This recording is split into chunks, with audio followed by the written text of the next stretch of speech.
അദ്ധ്യായം 1. ബുദ്ധിവൈഭവത്തിൽ ആരെയും വെല്ലുന്ന സൂറുദ്ദീനെ എല്ലാവരും ദയ എന്ന് വിളിച്ചു. ബാഗ്ദാദിലെ സമ്പന്ന യുവാവായിരുന്ന മൻസൂറിൻ്റെ വീട്ടിലെ ജോലിക്കാരിയായിരുന്നു അവൾ. പിതാവിൻ്റെ മരണശേഷം സ്വത്തുക്കളെല്ലാം കളഞ്ഞു കുളിച്ച മൻസൂറിനെ എല്ലാവരും ഉപേക്ഷിച്ചു.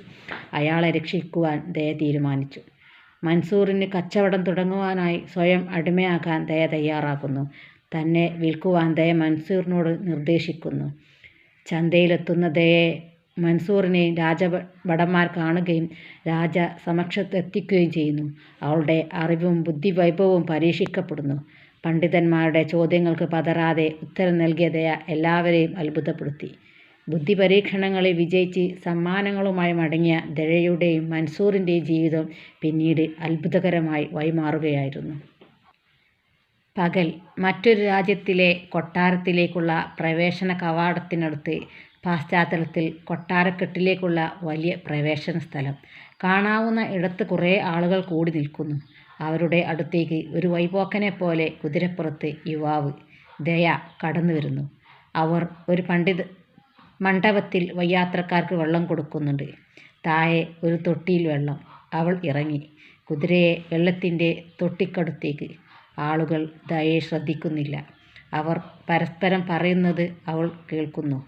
ഒരാൾ: 7 ദിവസമായി ഇനിയും പറ്റിയ ഒരാൾ വന്നില്ല.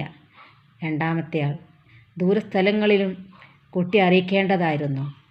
മറ്റൊരാൾ: പാണ്ഡിത്യമുള്ളവർക്ക് ആയുധവിദ്യ ഉണ്ടാവില്ല, അഭ്യാസികൾക്ക് അറിവും കുറവ്. രണ്ടും ചേർന്നവരെ കിട്ടാൻ വളരെ പ്രയാസം. ദയ അടുത്തേക്ക്. ഒന്നാമത്തെയാൾ: നടക്കട്ടെ, നമുക്ക് മത്സരം കാണാലോ. അതൊരു രസം. കുറച്ചു ദിവസം. സ്വരം കനപ്പിച്ച് മിക്കവാറും പുരുഷസ്വരത്തിൽ. ദയ: എന്തു മത്സരം? കുതിരയെയും അതിനെ പിടിച്ചു നിൽക്കുന്ന യുവാവിനെയും ശ്രദ്ധിച്ച് ഒന്നാമൻ പരിഹാസത്തിൽ: നോക്കുന്നോ?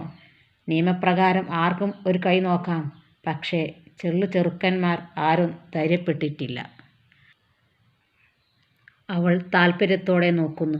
ഒരാൾ: വഴിപോക്കൻ്റെ ജിജ്ഞാസ ശമിപ്പിക്കാൻ അന്യനാട്ടിൽ നിന്നാവും. അവൾ അതേ എന്ന് തലയാട്ടുന്നു. അയാൾ: മന്ത്രി മരിച്ചാൽ മന്ത്രികുമാരനെ വാഴിക്കുന്നത് പതിവ് രാജാവ് നിർത്തി.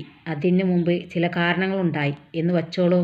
അറിവ് അഭ്യാസബലവും ഒത്തവരെ തിരഞ്ഞെടുത്ത് നിയമിക്കും.